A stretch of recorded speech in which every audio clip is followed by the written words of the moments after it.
Hey, so people are asking about items I've seen, so I want to talk about items in League. First up, this guy's the shop. You can click on them, or you can just hit P. Even when you're not by the shop, you can just hit P and you'll still see it. You just can't buy things unless you're here right next to the guy. Unless you're Orn, he can actually move out of base and then buy things on his own. He'll just craft it here. It'll take him a second, but he will just buy it. There it is. Now, if you're new to the game, your shop window is going to look like this. First up, I would recommend you pin these guys because these kind of weird windows are strange. So I'm just going to pin them, including this one, which is super dumb because this is just your inventory, but whatever. First off, you're going to see this. This is the suggested items. These are pretty good. You can kind of just go with whatever. Click it and it'll recommend you items to buy next. So like this is good, and then you just keep going at it. But you can probably figure this out on your own. So I want to talk about the items themselves and help people figure that out. So to see them, we're gonna go here to all items and then click again all items, this big square thing. And these are all the items in League, probably maybe. You're probably gonna see some characters don't have this kind of items. They have different items. Every character wants different things. That will be the starter items here. Since I don't have any items, it's recommending me starter items. These are items that you're going to want to buy at the beginning of the game. And that's probably what's going to show up here in the suggested tab. Quick note, some characters might have some weird thing. Like I know Callista, she has the black spear. That's so she can like link up to a teammate and stuff. So like some characters have that. Like I believe Victor has like his hex core thing. So yeah, starting items, let's talk about those. Very generically, any Doran item is going to be like the base like starting item for some characters probably. All right, since we're playing Ornn, let's take a look at Doran's shield. So this thing will give me 80 health, which is pretty good. Focus, which is reduced physical damage, and I recovery, and I have endure, which is both just like healing and stuff. Compare that to something similarly priced at 400, the Ruby Crystal. Ruby Crystal will give me 150 health for 400 gold, while Doran's again gives me all this other stuff. So comparatively, Doran's shield will give me like more health overall, because I'm gonna be out there for a long time. In the long run, Doran Shield's going to be way more valuable than the Ruby Crystal. That's kind of what makes Doran items very special. They are like way high value for their price. However, as you can see, if I click on them, you just see this lonely little square here. It doesn't build into anything. It just is the item, and then that's it. These items, these starter items, generally are meant to be sold, except for like the tier. Tier does build into things. Also, Dark Seal kind of does, but we'll talk about these later. But yeah, this doesn't. So you are kind of meant to eventually sell it when you do get full items. When you have more stuff to do, when you're probably at this point, you'll be like, maybe this thing's not so useful anymore, and I can buy my other thing I'm supposed to buy. So that's kind of how the Doran items work. Let's talk about some other ones though. You might see these three little locked things. These are locked because you need summoner spell smite. It's like a little hand with a lightning bolt. If you have that, then you'll be allowed to buy these because that's for junglers, and because of that they get weird little items. This time around it's these like egg things. They change them a lot though, so in the future these might not be eggs. Who knows, they change them like every other year or something. The way they currently work with these eggs is if you buy it, you get a little doggy, and the more you hunt monsters, the more snacks you get, and you feed them snacks to the doggy, and the doggy gets better and better, and it'll eventually change your smite, and it'll give your smite upgrades. So yeah, very generally the red one's like more damage focused, the blue one is like more speed focused, and then the green one is like more tanky focused. That's kind of how it works at the moment. Again, these change very often, but they're generally called jungle items because junglers get them, so this is what you need to get as a jungler. Similarly, there's also support items, which are these four right here. These four are actually very weird because they have a thing called a quest, which is this right here. You see, supports don't get money like everyone else. Everyone else either kills minions or kills the monsters in the jungle. Supports don't. They have the support item. It makes gold for them. That's what this quest is all about. Now there's 4 items, but there's only really 2 types of items, so it's not that scary. Like Spell Thief's Edge and Spectral Sickle, they're basically the exact same item. They just have different stats. This one has 8 ability power. This one has 5 attack damage. That's pretty much the difference. But what they do is they give you money when you hurt an enemy or an enemy champion or an enemy tower, and so you kind of want to hit people as the game goes on, and you'll get money and money, and then when you accomplish your quest, it'll transform into the next thing. That happens automatically. You don't have to worry about that. You just worry about your quest, and then eventually transform again, and it'll just give you more stats. It gives you stronger, makes you stronger as you go. Same thing with Spell Thief's Edge, turns into a Frostfang, and then eventually Charred of True Ice. Now there's these two, which are like kind of the tanky support item options. Again, similar thing. This one just has 3 attack damage. This one has 5 ability power. Otherwise, they're like the same item. And again, they have the quest. They upgrade as you go. However, these are not about hitting or enemies and stuff. These, you can attack minions and it'll kill them like instantly. If they're like, it's around half health. It's called an execute, this spoil of war thing.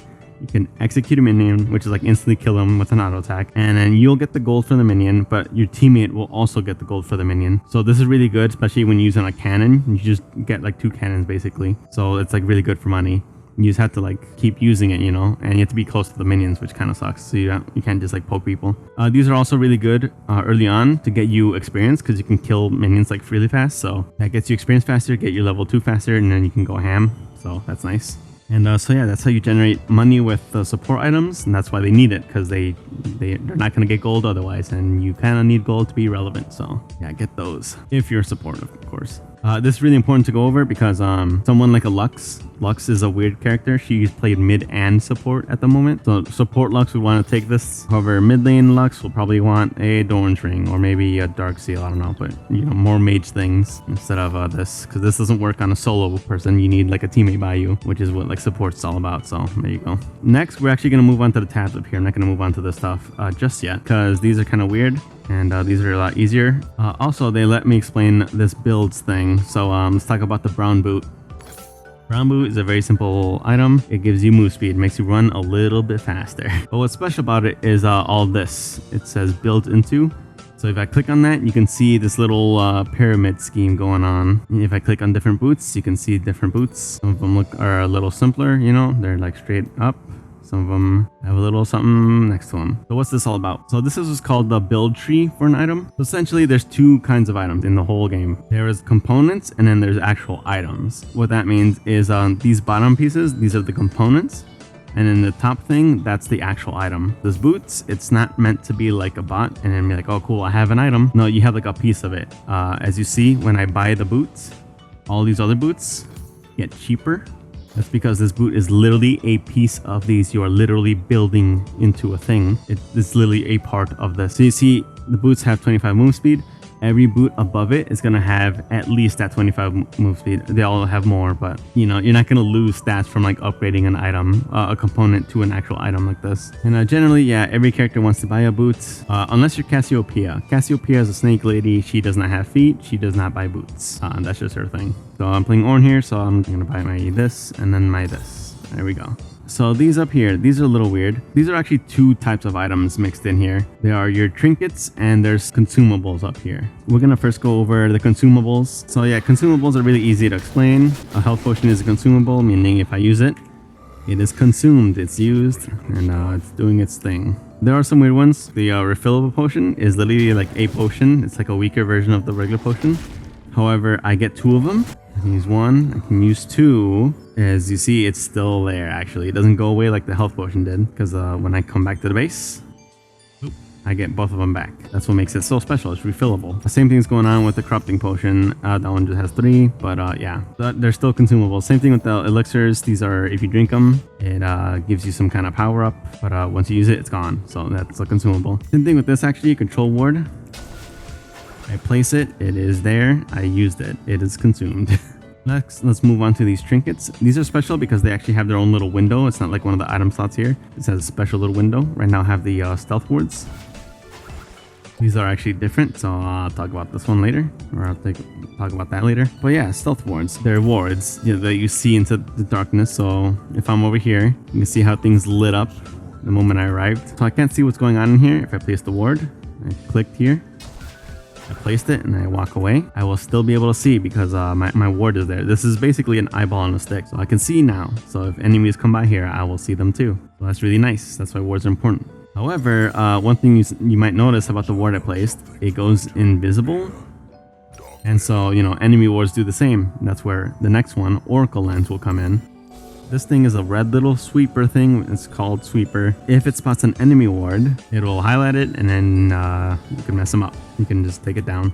I unfortunately don't have any enemy wards, but I can place an enemy dummy. If I walk in here, there's an enemy dummy in here, but let's pretend I don't know that. Sweeper, walk in, and oh look, I can see a thing.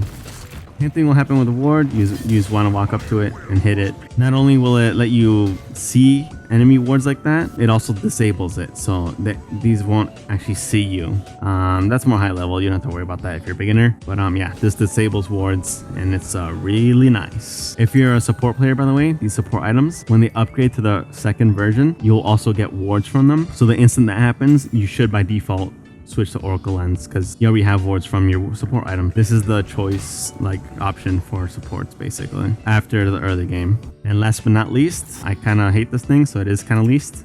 The Farsight ward. This thing kind of sucks. It's like a worse version of a ward, but the thing about it that's cool is that it gets a lot of range. So let's say someone's doing Baron or something and I'm scared to walk up because they might be hiding behind here or around the bush. I could just boom and be like, oh look, something's going on or whatever. The reason I say it's a worse ward is because it has 1 health point. So if someone just walks up, it hits it, it's gone. Also, it doesn't go invisible. It's just out there. Enemies can just walk up and see it and just smack it. You'll often see it be placed, spot someone, and then it goes down. But you'll at least see like, oh, it saw someone. What is a nice little feature about this thing is that it can see through walls, which is a little weird. So like here, I can still see what's over the wall, kind of. It's just really small. So even when it does do that, it's like, it sucks. And again, this thing's not in the bush. This thing just kind of sucks. I don't like them, but it is very safe. It is a very safe option. Like, look, I can place, I'm at this red buff. I can place it all the way in the enemy blue buff. So that's pretty huge. So if you're trying to just survive and get your vision, this is a pretty good option. However, stealth wards are generally pretty good, like better, I would say, because you get 2 of them. There you go. So I get 1, and the instant I place one, it goes on a timer. Same thing with all of them actually. But with this one, I get 2. So I can just keep walking around, and if there's another spot I want to ward, I can ward that. And there's my timer. A quick little tip, by the way, this one, the Oracle Lens, has a shorter timer than stealth wards. So if I were to buy this, there we go. I actually cut off some time from my cooldown. I do have to keep the Oracle Lens though, so yeah. But if you're gonna switch anyway, then it's pretty good. Okay, so these items, again, there are 2 main types. There are components, and there's the actual item. All the basic and epic items that the game categorizes here, I don't know why it's like this kind of sucks, but basically the basic and epic ones are components. All these build into something bigger, including some starters actually. They like tier builds into stuff, most notably. So yeah, these are just pieces of items. For example, if I'm Ornn, I'm probably gonna want to buy something like a Randuin Omen or something. He's like a tanky boy, so it's like tanky stuff. So what's the point of all this pyramid stuff? Why would I want to do that? It's because gold, takes a while. 3,000 gold is kind of a lot. 1 kill in League of Legends will give you roughly 300 gold. Depends. Sometimes they have like bounties, you can get more. Sometimes they have like, they've been dying a lot and you get less. But yeah, that 3,000 price is quite a lot. So that's why these components are here. These just give you little bits of power throughout the game. So the moment you can afford it, you're like, oh cool, now I have 30 armor. So that's nice. So all this is just, little small progress towards my thing. And again, the price is discounted. This was 3,000. It goes 300 and then 300 again, 600 total. It's all discounted because everything, the price included, the stats and price included are part of this. So yeah, that's kind of the point of building up an item. If you don't have 3,000 gold, which is, you shouldn't be sitting on that much money. You should be like buying stuff. Very generally, you'll want to build 1 item at a time. You want to, just finish your Randuin's Omen before you move on to your Dead Man's Plate or whatever. The only time you'll really like purposefully build 2 items at once is your boots. Will build generally brown boot along with like your mythic item. So this is a little awkward because the day I'm recording this, Riot actually made a video saying that they're gonna get rid of mythics. So that sucks, but I will explain them. Just give me a second, I'll get back to them. But for now, just know that you'll generally build your boot and like your mythic item at the same time, so you can get like a this and a that, and buy the brown boot and then finish the this, or finish the boots and then whatever. You can do it however you feel like it, but that's kind of how you do it. Otherwise, focus on 1 item at a time, get your Knight's Vow, and then move on to your whatever else, your Winter's this. I guess since I brought out Mythics, I guess I have to talk about them now. Mythics are currently, they are special items because you can only buy 1. As you notice, when I buy Locket of the Iron Solari, the Mythic section just closed. If I open back up, everything's locked. It's because I own one already. I cannot buy another one. That's basically what makes them special. They also have a thing called a mythic passive. Basically all that means is the more items you buy, the stronger this thing gets, like little by little. It kind of sucks. That's kind of why Riot wants to get rid of them. Locking you out of options is not cool, not the best. Who knows which one of these will stay, which one of these will go. Mythic items will basically just be legendary items, so let's just go ahead back to those and explain some stuff there. So there's only really two big things I want to talk about these dudes. One is active items, which we can talk about real quick. Active items are very they're a little weird. Sometimes they have this like blue border. However, I have noticed sometimes they do have like a goldish border. This one has like, it doesn't even have like the same gold border. This one's, I don't know, man. However, you can identify a active item by the gold number. That's always consistent, including Control Wars. They also have it. What an active item means is if I push my 5 key, the item activates and I do the thing. So that's all that is. So if I push 6, this one will activate. You can't really see it, but I move faster now towards enemies. There we go. And then 7 activates Night Spell. I have to target an ally for that. There we go. And now I'm connected to this guy. So that's all an active item is. It means you have an extra button. Your item is now a button.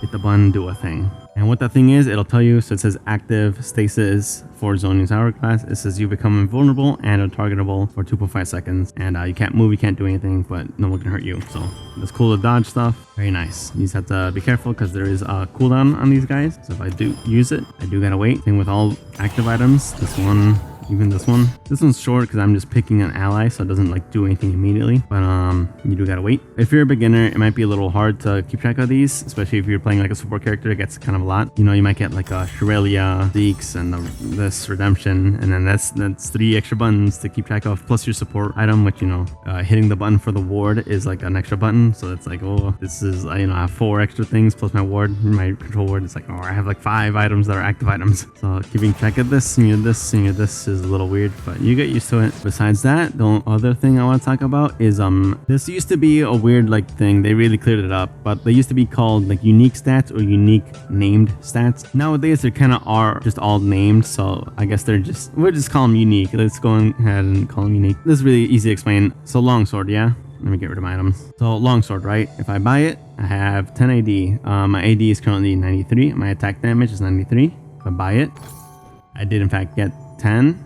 It's now 103. It even tells you in the little tooltip, 103 now. If I buy a second longsword, it'll happen again. I gain 10 more because there's 10 per longsword. It adds up, right? Now here's the thing, not all stats are built equally. So for example, Serrated Dirk. Serrated Dirk has 30 damage. Again, if I buy a bunch of Serrated Dirks, this is 30, 60, 90. Sure enough, I do have 90 bonus attack damage from my items. However, they do have another thing called Gouge, and it says gain 10 lethality. So lethality is another stat in League of Legends. Why isn't it just like 30 attack damage? You know, all these other items have like regular ass stat. Lifesteal, this has magic resist, this has health, this has mana regen and stuff. Why is this lethality thing called Gouge? Well, that's because it's a unique stat. So if I were to press C, this is my lethality. It's lethality on the left, armor penetration on the right. It's kind of messy, but there's my 10 lethality from the item. Okay, now if I were to buy a second, third, fourth, fifth Serrated Dirk, they'll have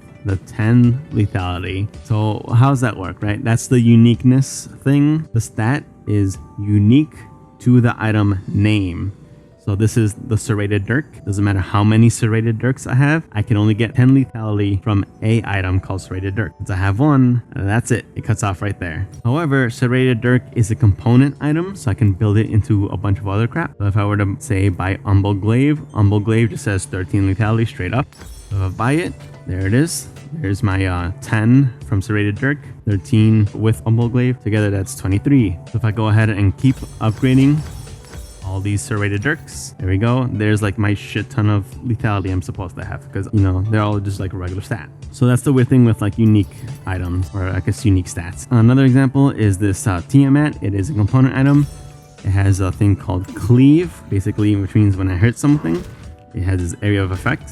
So if there's another enemy or something nearby, I will also hit that thing. Over Tiamat has 2 upgrades actually.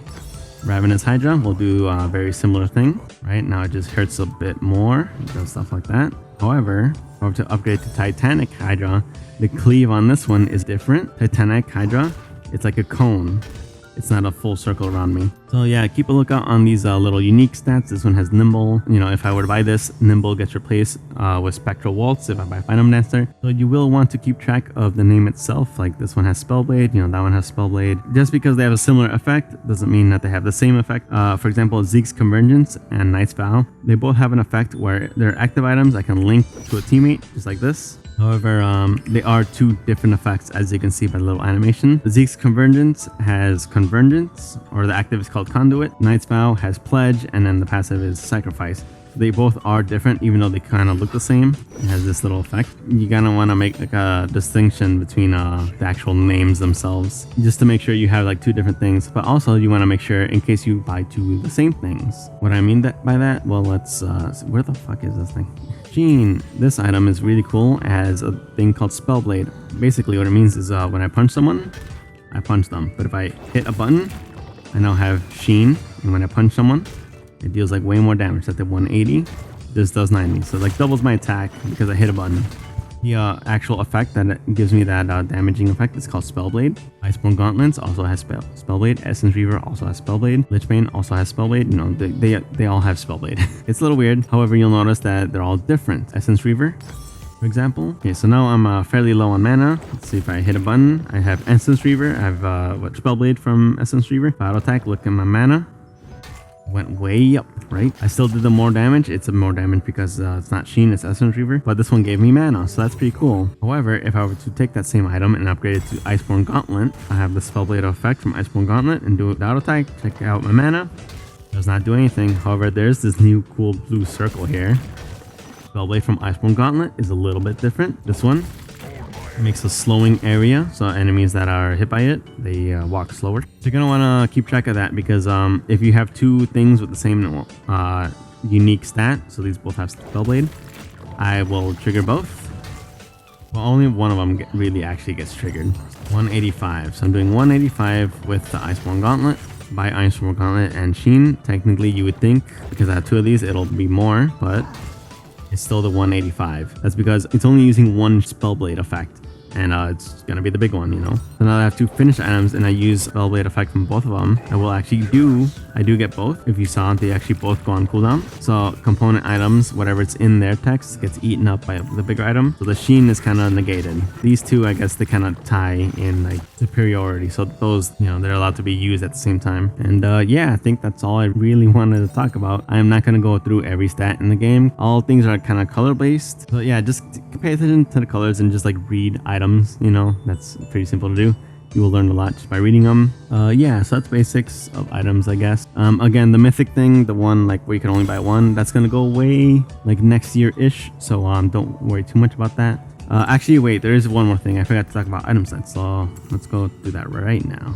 We're now in the League client. Let's talk about item sets, what they are, how to do them, etc. If you're at home, wherever you are in the League client, you're gonna want to go to collection. From there, head to items, and these are your item sets. If you want to make a new one, you can just click this button. I'm gonna make one. So what they are, basically, you saw the item set tab in game. You can actually just make a build for yourself in case you know, if you forget things, or if you're like, oh, I don't know, I always forget what to like buy.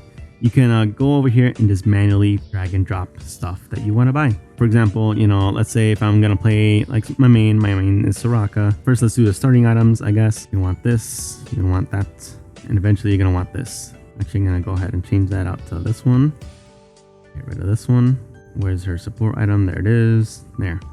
So early game, you're gonna want to get this. Slightly after early game, you're gonna want to get that. So that would be there we go.